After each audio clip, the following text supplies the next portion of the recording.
Women have the power to transform this world. We can end crime and violence if we all agree to do one thing: share. Let's share our wisdom, share our time, share our talents, share our finances, but most of all, let's share our love. This is the female solution.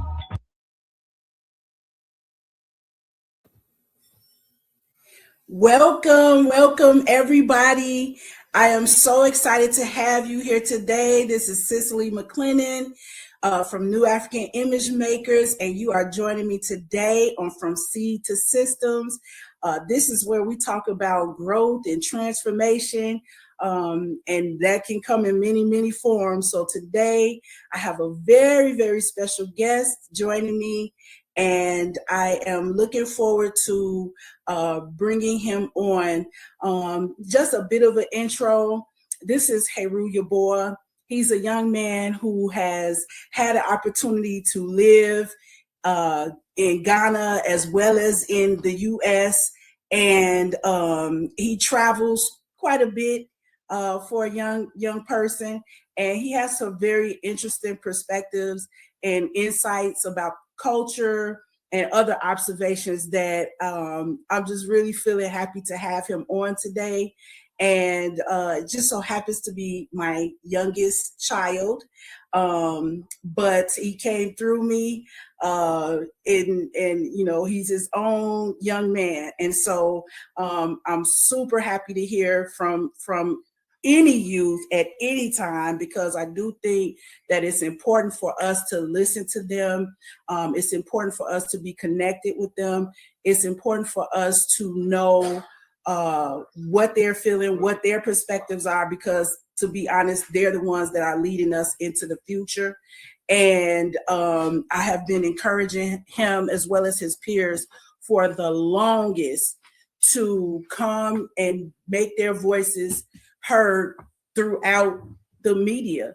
It's just we're so used to hearing about young Black men. We're used to hearing about young African men, and the world has a lot to say about them from some very, I would say, stereotypical perspectives. But today we have none other than Yeboah, aka Papa Yao, who's joining us live from Chicago. Welcome, Papa Yao. Thank you for joining, Mommy. Hello. Yes. So let's go ahead and dig in. We're going to get started with talking about whatever we want to talk about today. We had a short discussion about our topics. He said I can't bring up anything political, but on to his, what you say, your history and your heritage. I offered him a bribe. Mm-hmm. So we'll see if it takes. Okay, so Papa Yao, let's start with a couple of pictures. Let's start with a couple of pictures. So, okay. I want you to talk about, just a basic experience or whatever you want to share in terms of traveling within the U.S., back and forth, and that type of thing. Because you've done a little bit of traveling. So, just what are some of your observations? Are you afraid, or is it scary, or just give us some idea? No, not really. Is it easy? Definitely not easy. What are some of the challenges that, like, the last time you traveled from Ghana to U.S., what is one of the interesting challenges that you had?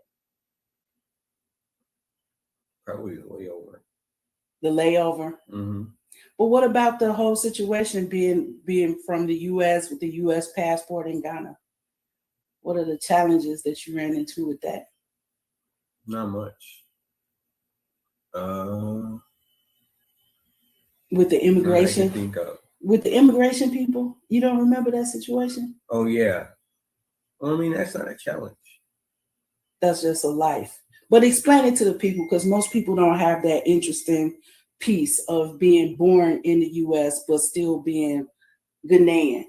And so how does that look when you travel? The immigration, they question you. Yeah. And how, talk to us, man. How does that feel? Because you shared some interesting pieces about it with me. So I like to, share that with the audience.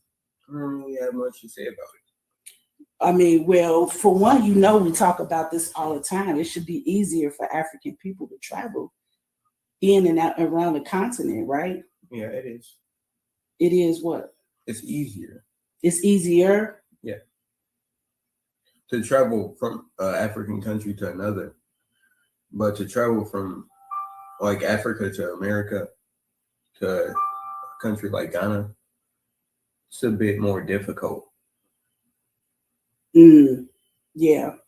And so I guess that's one of the things that I wanted to bring up, that it should be easier, So I don't know what we got to do. We relying on the future to get it straight from us. I know Wody Meyer complains about it a lot, and other people that I have met and spoken with about.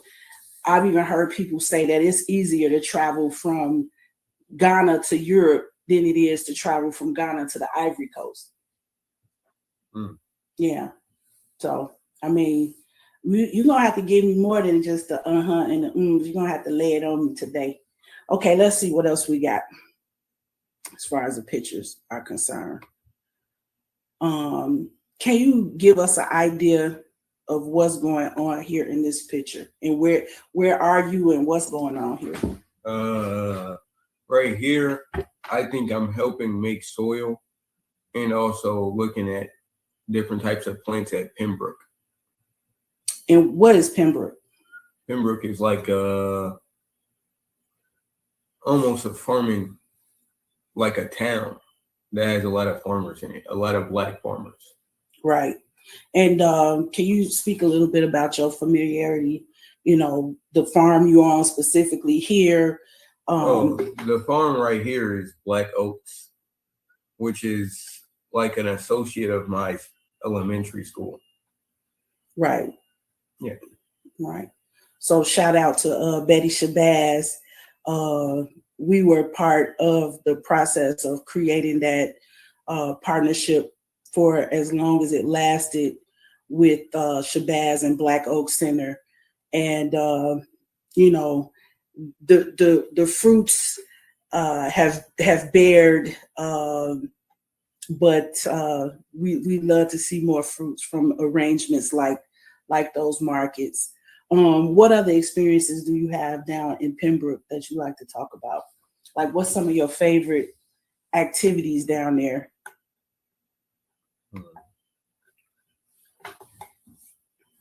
Probably going to Mama Pam's farm. Basu Naturals, yeah. Basu Naturals is a very interesting place. What's so cool about Mama Pam's farm? Just open. Open? Mm-hmm. What about the products? The preserves and all good stuff? Yeah. So over the years, we've had occasion to have a lot of, positive contact with some of the farmers in Pembroke. And what about your experience in Ghana in terms of, just the food culture? I'd like to hear some interesting things about that. I don't know. I don't know what you mean.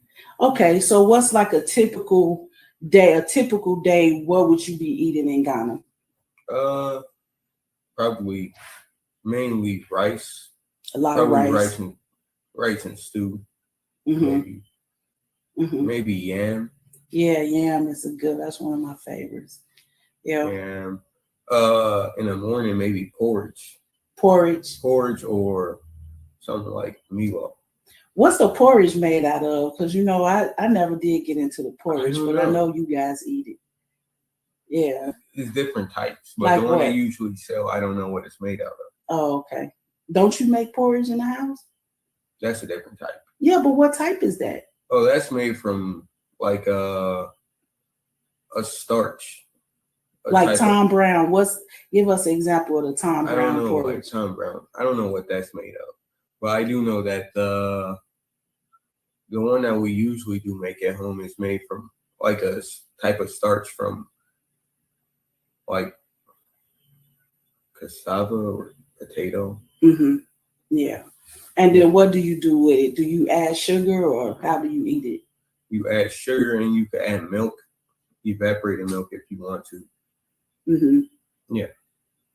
Have you ever had a chance to visit a farm in Ghana? No. But you have seen things growing all over the place. Yeah. True. So in Ghana, we have plantain and papaya growing in our yard. So we don't always have to visit a farm, even in the city, to get fresh food because it's basically growing all around, Mm-hmm. Yeah. So let's go to another picture. I like to add this one to the mix. I want you to talk a little bit about, not necessarily, this is a image of Papaya with his brother, but both of them had a chance to study in Ghana. And so I'm very curious to hear, some of your, interested observations about going to school there. Please, the one that just made you smile, we want to hear about it.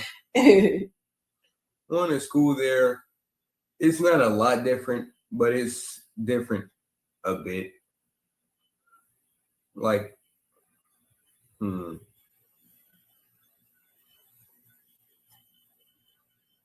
Writing. What about writing? Come on. I don't want to say it. I want you to say it. Okay, let me ask you this.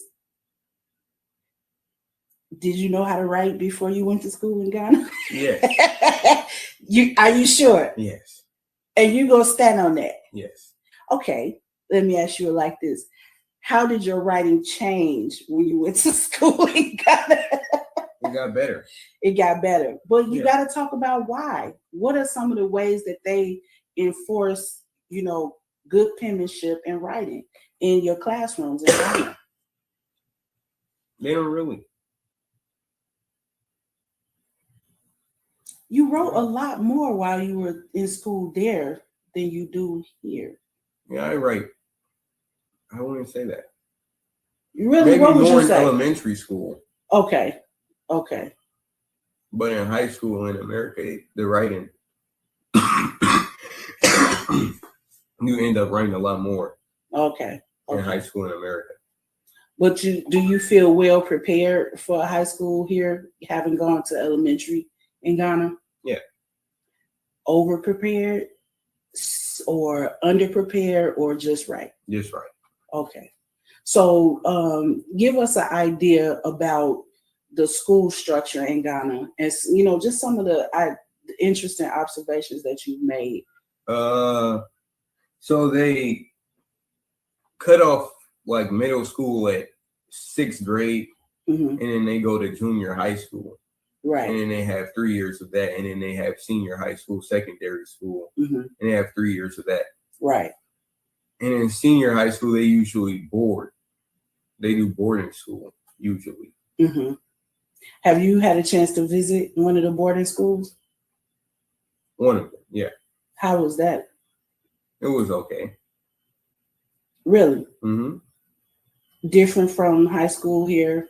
Yeah, definitely. But give us about 3 things that you saw that are just really different. The compound was larger because it's a boarding school. It was in like a mountain. Mm-hmm. And the school was also much more open because it's warmer there. Mm-hmm. So you're not exactly always in a building there. Yeah. Yeah. So what about some of the places that you had to see, that you got a chance to see when you were in Ghana? Just give us some insight about, some of the different topography and the different types of environments that are there. What do you mean by it? Okay, you've been to Ada, that's the Volta region. Yeah. Did you see anything of interest when you were there? How was it? The river is nice. Quick, we are on live. You're coming on next week because you seem to have a reason to interrupt me every week. So Sorry. you might as well come on too. I was asking. Yes, don't.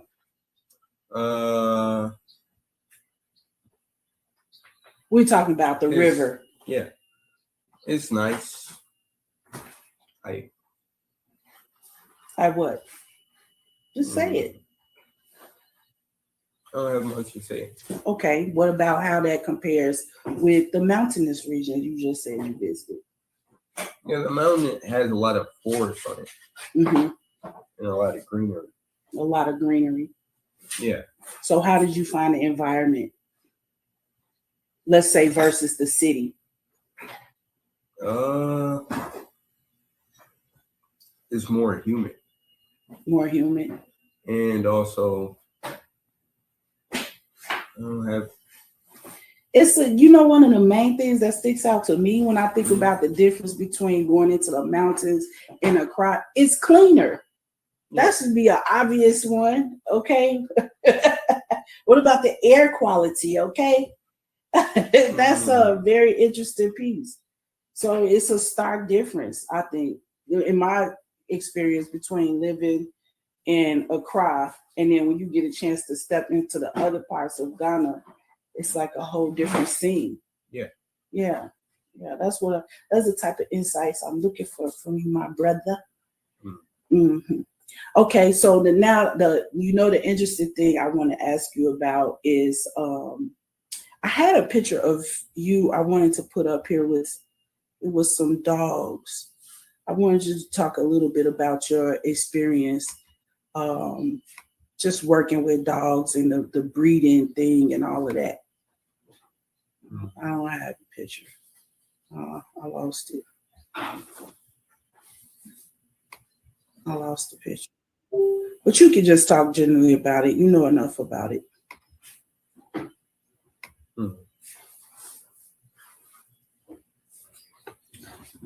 Just talk a little bit about your experience with the dogs. I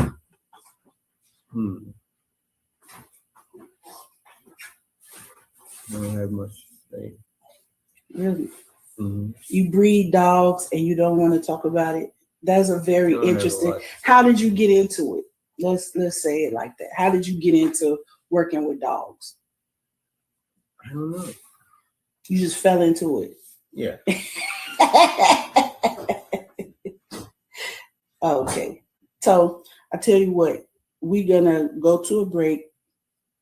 And then when we come back, I'll pull up the picture of you and we see if we can talk a little bit more about Chapo and Queen Pen and some of your other animals that you had a chance to work with while you were in Ghana. Yeah. Okay.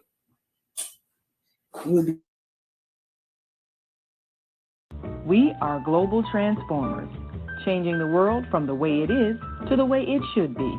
We are one. Wherever we live on this earth, we are one human family.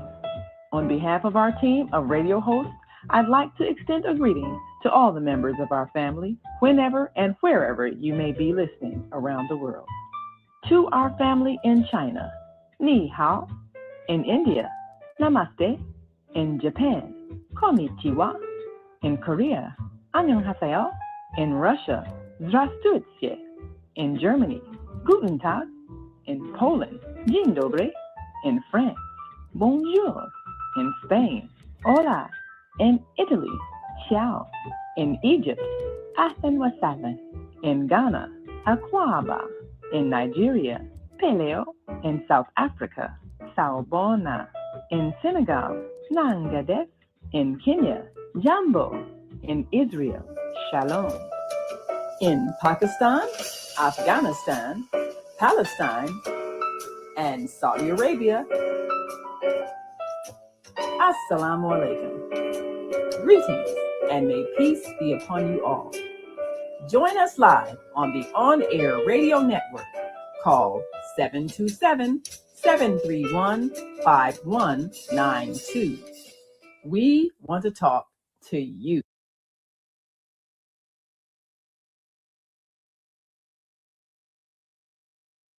Have some comments that I'd like to get into before we start talking about what's up, Baba Casabez on the line. Oh, I would like you to talk about your class that you took, the docent training with Baba Casabez a little bit. Can you give us a little bit of that while Baba Casabez is here? It was fun. I did it last year in the summertime at the DuSable Museum of Black History and Arts. It was fun. A lot of interesting field trips. Yeah. Interesting young folks. Anything in particular that you learned about African American history or Black history that stood out that you remember from last year? I learned about Equiano. Equiano. He lived in modern day Nigeria, running the Benin Kingdom, and he got captured and sold into slavery. But then he bought himself out of it, I think, and he wrote a book about it. Wow. Yeah, that was an amazing opportunity with Baba Casabez Makma, who is in Burkina Faso right now. Oh. But can we talk a little bit about that? And with Dr. Delaney over at the DuSable Museum of African American History.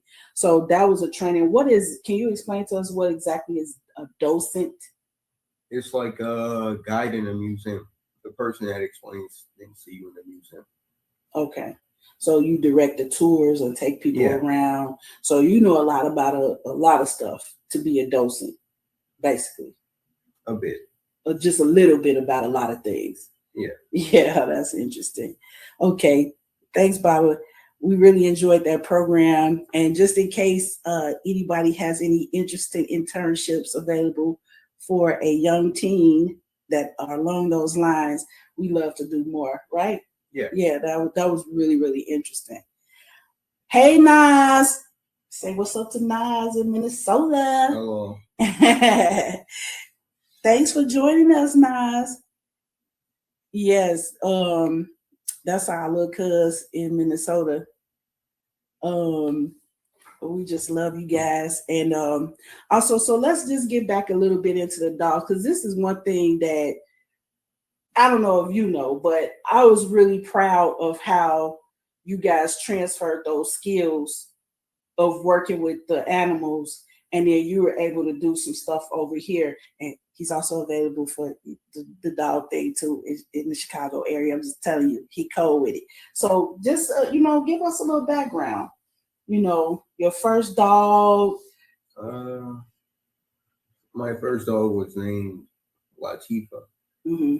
It was a local dog mixed with a Boer bull. Right.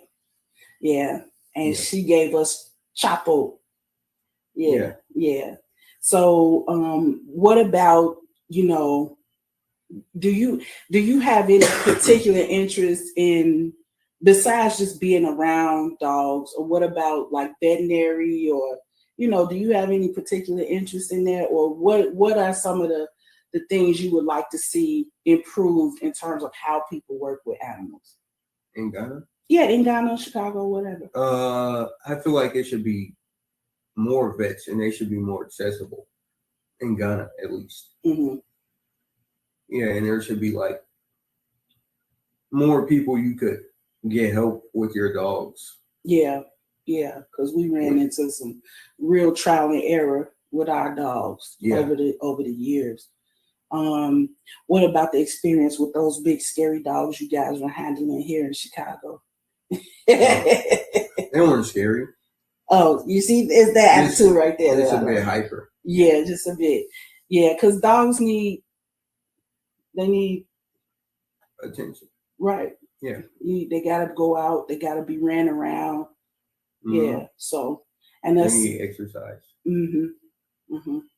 And so do you have any other interesting insights about animals? Because don't people ask you that all the time when they find out you from Ghana? Do they say, did you see the lions? Or did you see any lions or giraffes? People like to eat all types of animals there. Oh, yeah. Next time yeah. Everything. Like monitor what? Lizard, rabbit, cane rats. Ooh. Have you tasted the cane rat? No. Did you taste the monitor lizard?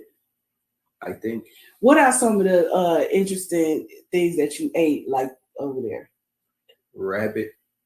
I had sea snake also. And I had veal. Really? Mm-hmm. What about python? You remember that? No, I don't remember that. Oh my goodness, that python was fat. Don't tell nobody we ate it. But that is interesting. One day when I get all my pictures in one place, I want us to put that video up of those 7 grown men chasing that monitor lizard. And then when they caught it, they were so happy. That was so funny. Oh, look, we got a comment from Mama Cindy. She said, you did a great job with my dogs. Highly recommend you and your brother. That's what I'm talking about. You see what I'm saying? Mm-hmm. We're talking about your good skills and stuff. They don't know how you know what I mean? You flex, okay? All right, now, I want to talk about something a little bit more deeper with school, right? Yeah, I want to know about the subject matters, the interesting things that you're doing in school right now, cultural observations, classroom management, everything, because it's completely different here than it is in Ghana, is it not? Not completely different. Really? So it is different. Yes, it's a difference when you act out in your classroom in Ghana. What happened to you? You get caned. Okay, you act out in your classroom here. What happens? Probably sent to the principal's office. To do what? Suspended, detention. I don't know. It ain't gonna be no cane though. Yeah. So give us a contrast. Tell us what's the difference. Which one do you think has the more disciplined students, here or there? Ghana. Okay, hands down. Do you think it's because of the cane? That's the $1 million question. No. Okay, so what's the other classroom management that they use that they don't do here? They want you to come to school earlier. They want you to turn your homework in on time, all the time. So the expectations are just a little bit higher in a lot of ways. Mm-hmm. Because I noticed, and I have observed this before, that even the way you guys dress for school, I should have did more pictures because I would show them how you wear your uniform there. Yeah. Belt, everything tight, buttoned up, clean. Your socks got to be white. How do they enforce that, the uniforms in Ghana though? I mean, they want you to wear the uniform. So when you come to school, what happens? In Ghana, when you show up to school, what's the first thing that they do? Your uniform. They inspect your uniform. They inspect your uniform. Yeah. And what happens if your uniform is not correct? Mm-hmm. How do they enforce it to make sure that everybody is dressed appropriately the way they want them to be? I don't know much. You just always came correct. Most of the time. And what happened when you didn't come correct? Maybe scolded. Mm-hmm. Did that put pressure on you to come home and get everything together the way it was supposed to be? Yeah, definitely. Yeah. Okay. So now what I see about that is a difference in expectation, and also in even enforcement of the expectation. Because, a lot of parents do ask me about that. Did you let your sons go to a school where they came? And I'm like, yes, I did. Yeah. Yeah. So, and a lot of people, of course, in America, they think that that's wrong and it's almost outlawed. Yeah. It is. Yeah. So, I just think that's really, really interesting observation. What about the homework part? How do How do they enforce that? So you get to school, they inspect you to make sure you look right. Yeah. Then what happens next? If you don't turn in your homework, you get caned. Ooh, nasty work. I know you weren't getting caned for not turning in your homework. No. I don't play that. No, it's not me. It's him who don't play that. So, and I just appreciate that about you. The fact that you stay on point with your stuff as best you can without me having to just be like, did you do your homework, son? Never really had to do that with you. So I appreciate that.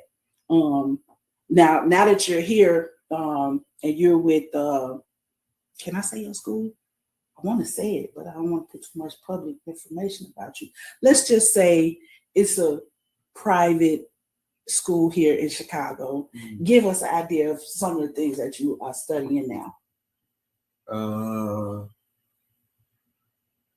Last semester I did biochemistry, trigonometry, English, African history, nationhood development and maintenance. I did, what do you call this?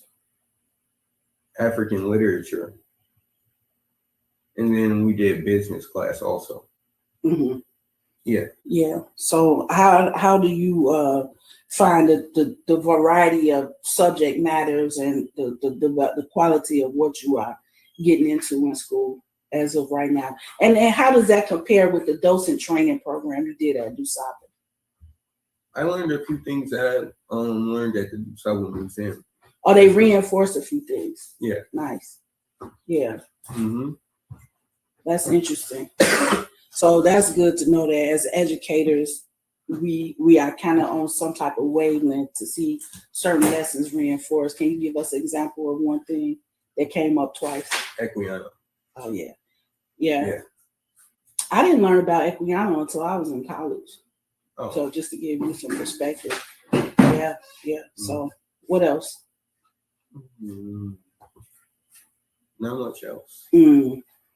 Okay. That's one thing. Okay. And then the other thing I want to know about school is, the language piece. Yeah. So in Ghana, you had to learn formal. Can you talk about the languages you had to study while you were there? We had to do French and Chi, but French not so much. Mm-hmm. Not a lot. And the other language? Chi, yeah, everybody speaks it, so of course they're gonna have you doing Tree language. And you language classes. Right. So in the Tree language class, you learn how to write it and read it, and speak it. Yeah. Can you give us a little flavor, like a greeting in Tree, something like that? I don't have a lot. Just greet. That's the same. Hey, I want some. I don't know. Why you trying to front on me, man? Your language skills. Okay, so where are we going with the language piece, son? That's what I want to know. The Spanish, the French. What are we doing? They don't teach a lot of French. They don't teach it to like the same extent they teach English or. Mm-hmm. Yeah. What about here with the language? Not a lot. Learn English, and that's it. That's it. Well, I mean, in some schools, or I mean, most public high schools, it's compulsory. You take a language class like French or Spanish. Mm-hmm. So which one are you interested in? Probably Spanish. Okay. All right. Well, we'll get there. That's all I can say about that. Mm-hmm. So we kind of passed our time for another break, but maybe we'll save it towards the end. I want to talk about a little bit of another topic. Oh, somebody wrote a question. If you don't mind, I would like to give it to you. They said they read a post where President Trump just signed an order allowing corporal punishment, hitting in schools again. What do you think about that? I don't have a lot to say. What do you think I don't about really it? like being hit in school. Right. So what do you think about him saying that it's okay for people to do it? Do you think it's a good idea? No. Why? You just said it kept things in line and But got there's better ways to keep things in line. Okay, give us one or two of those ways from your perspective.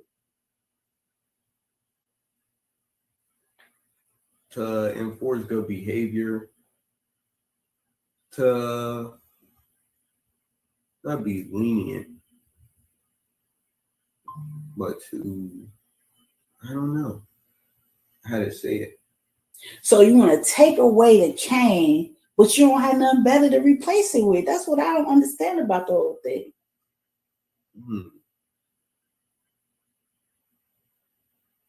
I don't like it. You don't like it? Yeah. Yeah, I don't blame you. I never liked it either. And when I was a kid, it was legal. That was a long time ago, and I hated it even then. So I got another question. Hey, Janae, I got a question from Janae asking, is Ghana welcoming to LGBT parents? What would you have to add about that? I say it's the same thing with America, where the younger people will be more lenient to it most of the time, but the older people not so much. Yeah. But do you think it's something that a person could manage there, in your observation? No. You don't think so? No. Even from all your sisters and her friends and all the different ones, you don't think they can manage? Just tell us what you see, what you've seen with the whole thing. Because I personally, to be honest with you, I feel like it's not exactly culturally promoted, but people are not exactly chasing you around, monitoring you, like, you know what I'm saying? So that's kind of how I see it. Would you any other? I see it the same. Yeah, that's kind of that's our observation on that. I need a time check because I want to know. I'm really concerned about the fact that I think I overshot my break, and so I want to know the time that I will actually do it, so we can lead up to it and then go take it from there.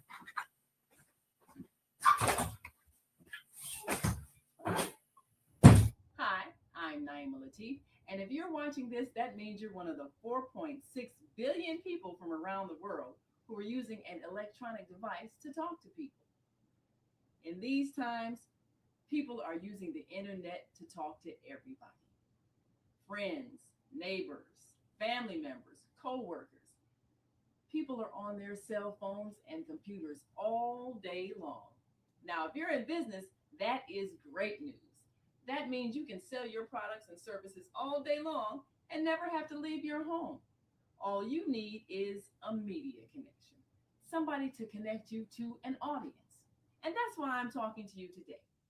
We produce programs, and our audience members are people who shop. They buy clothes, food, beauty supplies, cleaning supplies, home repair, transportation services, childcare services. Whatever you're selling, they need to buy it. We're your media connection. Just follow this link, and tomorrow you can sit back and relax at home while your business is making you money.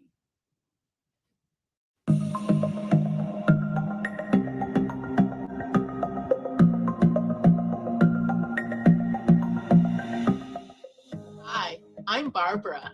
I'm Cheryl. And I'm Naima. We're three Black moms.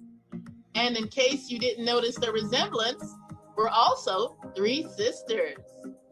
We're going to be coming to you every week, sharing our successes and our mistakes as we navigate our lives as moms, wives, sisters, daughters, and of course, Black women in today's world.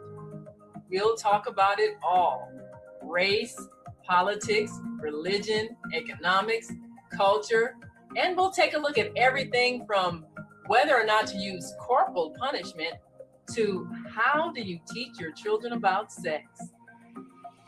Look for our upcoming book, Growing Up Charles. It's a personal story about our lives growing up in Maple Park on Chicago's South Side. I'm Barbara. I'm Cheryl. And I'm Naima. We're three Black moms.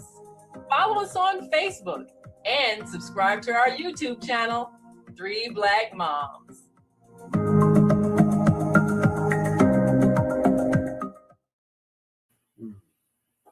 Okay, we are back. And this time, let's leave with this nice photograph. What was going on in this photograph? The look on your face is hilarious. You look like you wanted to tell some jokes right then and there. I can only imagine. So that what was us meeting with Dr. Umar. where? He had in Gary, Indiana. Because he had an event. He was speaking. Okay. And anything of note in that particular speech that you remember? Go hit us with it. He said ADHD is ain't no daddy at home. My favorite part, and I know this is or he didn't say all ADHD. He said most of the time. Okay, yeah, that was Dr. Umar really could be a stand-up comedian, I think, if he really just wanted to slide over into that. My favorite part of that talk was when he said that raise your hands if you have a child in the special ed or with an IEP, and no one in the entire audience raised their hand, did they? And then what did he say? All of the kids in the school have IEPs. No, he said, you lie. And I couldn't help it. I was like, oh God, this man is so hilarious. But in general, though, you know, I know the young people have a lot of jokes and memes going about Dr. Umar. But have you got any particular interest in insight from him, though, that you like? How do you view it? Like going to see him speak and hearing what everybody else say. Now, what do you think about his presentation and the quality of it and what he has to offer? I'm just interested to see how. I think he's right about some of the things about the children in the IEPs, in the disorders. Yeah. So it's something to dig into. You can't just stick with the memes sometimes, you know. Yeah. Although they are funny. But still, you know, it's something up under there that we have to deal with. I know also that you guys have a very interesting setup at your school, you know, meaning that it's a small, you know, population. So, I mean, listening to Dr. Umar and then experiencing school, can you just give me an idea of, do you see anything coming out that's of note or interest? Does it prove his point? When you see the dads and the moms all involved, do you see the type of student that they have? Does it make a difference? Or like, what's your observation on that? I haven't seen a lot of parents in my school. So in general, do you think parents are just kind of uninvolved with the whole school thing? Sometimes. Yeah. Not in my school. I haven't seen a lot of parents. Well, now how does that compare in Ghana? Parents are also a bit uninvolved, but the teachers are also very involved. Yeah. So yeah, I kind of have a couple of teachers that I remember from you being in school there that really, they really supported us as parents and you as a student. Yeah, that's a huge factor. That's a huge factor. I think sometimes I don't like to compare, you know, the schools here and the schools there because I don't want to offend my educated friends, but I think there's some things we can learn from Ghana in terms of how they, maybe not the cane, okay, I'll give you that, maybe, but there are some, I don't know, I think every student is different. I think some students, I'm not gonna say they like the cane, but hey Harold, This we haven't had a chance to meet Baba Hero, but he just hopped online too to join us. And so the other thing, what was the other thing we wanted to talk about, Juice, at the end? Oh, come on, just give us a little bit. Let's start. I'm not going to press you on a political piece, but I want to hear a vision of the future of Africa from you. That's very important. It's important to me. It's important to my audience. And I want you to dig deep because I know you have it. We talk about some things a lot. Yeah. Where are we going with this? Where do you want to see it go? And then if we get a little bit, down with it, we talk about how you're contributing to that vision. So where do you see, where are we going with this thing? What? With Africa and our development moving forward. Where are we at? Where are we going? We're going forward with some of the regions. And also some of the regions have corrupt politicians. So like in the Sahel right now, specifically in Burkina Faso, Mali, and Niger. I think also Chad is big. Yeah.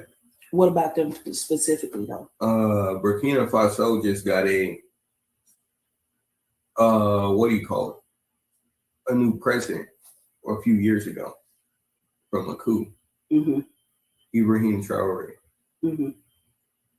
And now he's like switching from the French because they were having a problem with insurgents, with extremists, and the French were trying to help, but they weren't really helping. They were basically only making the problem worse. And so he started working with different other countries in France and trying to like kick out France. I also think Mali they have no official language now, or they made all of the native languages official. Nice. Well, I think that's nice. What do you think? I think it could be a bit confusing with the government. Yeah. Yeah. Because not everybody is going to speak like 30 different languages. True. That's true. Yeah. So with that being said, how does Africa move forward if we always tie ourselves to the colonizers' language? That's $1 million question, more than $1 million question.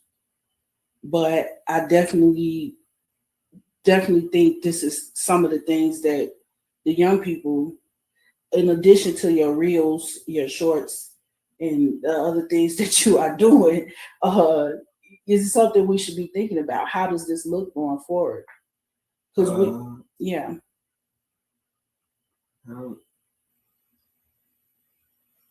Okay, so do you think it's better or worse that they eliminated the French language? For now, I don't think it's much better.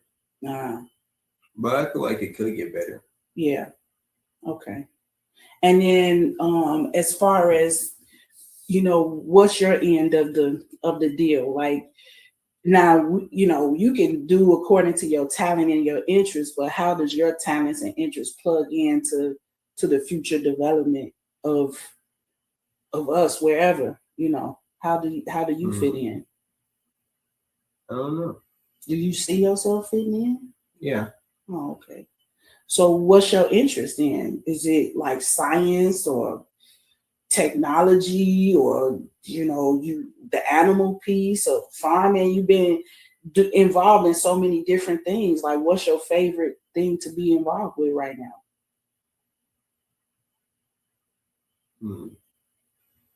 I don't really know. Really? Yeah. What about food? Maybe God knows you love that. Bit.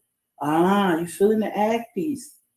Yeah, so as a family, this is something you can see that it's not just me with the food piece. We are all, I think, thinking about how important agriculture is, how important food is, and all of us have an interest in ag development. I think this is really that in and of itself is a lot of social proof for me, because I've been a huge advocate for us being more responsible for our food, and to have you express an interest in anything surrounding that is proof that I might not be doing everything right, but I'm doing something right. Okay, so let's talk about our vision though, then, with the mangoes and the cocoa and stuff, the farming, our vision, yeah. So some of the interests that we have in farming and what we're actively pursuing right now is growing in Ghana, right? So Yeah. you want to talk a little bit about that? I don't have much to say about it.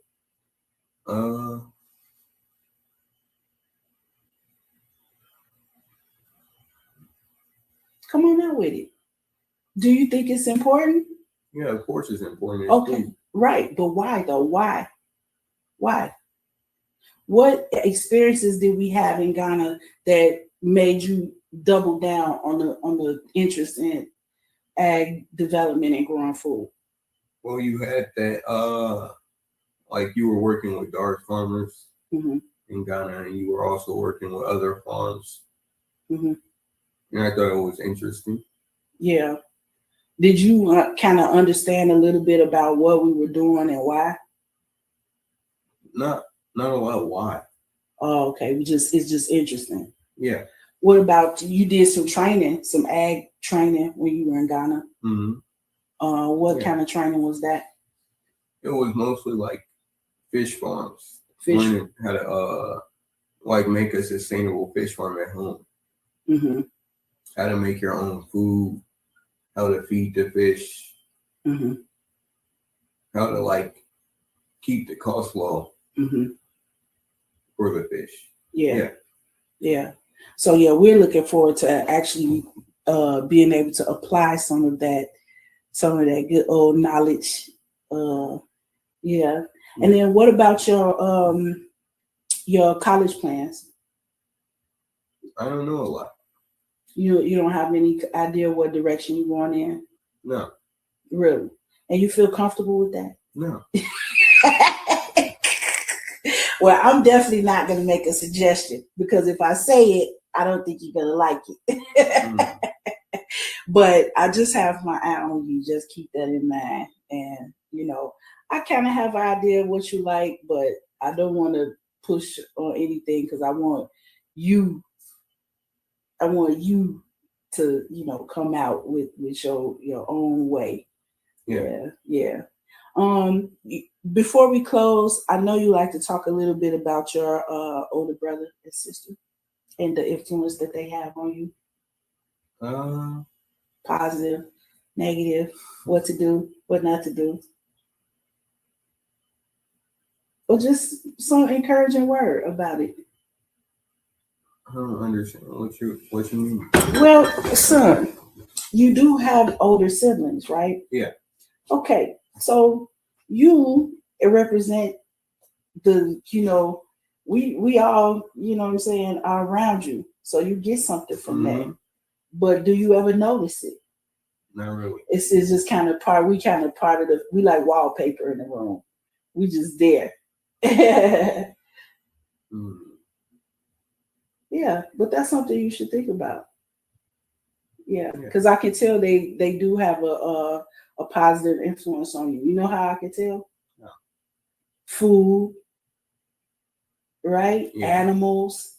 Yeah. Those are some huge interests of your siblings, and they happen to be huge interests of yours too. They also travel a lot, right? Yeah. Mm-hmm. So. I don't know. He's in Denver. Mm-hmm. Well, not Denver. She's in Colorado. Right. Yeah. And where'd you guys just come back from? We just came back from California to visit my grandfather. Mm-hmm. Mm-hmm. And how was? It was fun. What part of California? Southern California. Mm-hmm. Around the suburbs in LA and around it. Okay. So what's up with Grandpa then? He's doing good. I think he should be getting home soon. Yeah. Because he was in a hospital. Yeah. They had to do like a colonoscopy and blood test. Thank you for sharing that. Mm-hmm. Yeah, but as he says, not bad for an old soldier. So yeah. I think it's a tremendous opportunity to be able to move around and visit. And we recently had some visitors from out of town too here. Yeah. So yeah. Family from California. Mm-hmm. So that was fun. Yeah. So we're getting a chance to rub elbows with our people, both here and in Ghana. You still stay in touch with your family in Ghana? Yeah. How are they doing? They're doing all right. I haven't talked to them in a bit. Yeah. Mm-hmm. Okay. Well, I appreciate you joining me. It's our first time. This is my first time getting one of my sons to join me on camera. So I appreciate your bravery and your courage and, your decision to stick with it and go through this process with Mom. And I hope you guys appreciated getting a little bit of an insight. One more thing before we close, because I talk about this all the time. We had this word, the YN, and I'm offended by that word because who is that supposed to refer to? Do you think it describes you? No. Right. So everybody else has a lot to say about people your age, people who look like you, but this was a chance for us to hear from you directly and what you have to say about yourself, your experience, and what you're dealing with, But how does that make you feel when you see those references thrown around and you hear people saying that? I feel like sometimes it could be funny, and then sometimes it could just be a bit exaggerative. Yeah. So a lot of that is focused on real specific stereotypes. Yeah. And the stereotypes, do you feel like they reflect you? No. Yeah. Not at all. So I think that explains the importance of why it was so cool to have you come on and speak for yourself today. And I appreciate you. I appreciate you guys for joining us. Thank you to everybody who chimed in on From Seeds to Systems. So this is another seed that's growing. We pray and we're pushing for it to grow into systems that really have impact on our future. And thank you, Heru, aka Papayao, for joining us today. And we look forward to seeing you guys next week. We're going to have Sister Dolores from the Child Survivor Network in Ghana joining us. Some very important and encouraging work that she's done. And we are out.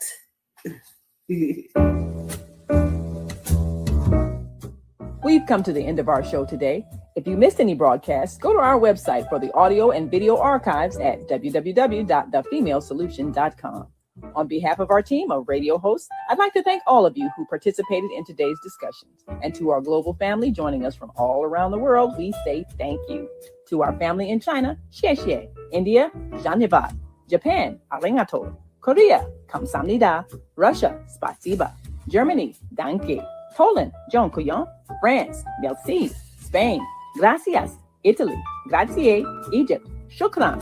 Ghana, madasi. Nigeria, eshe. South Africa, ngiyabonga. Senegal, jareh. Kenya, asante. Israel, toda. Pakistan, shukriya. Afghanistan, tashakur. Saudi Arabia and Palestine, shukran. Assalamu alaikum wa rahmatullahi wa barakatuh. Thank you, and may peace be upon you and the mercy of God and God's blessing.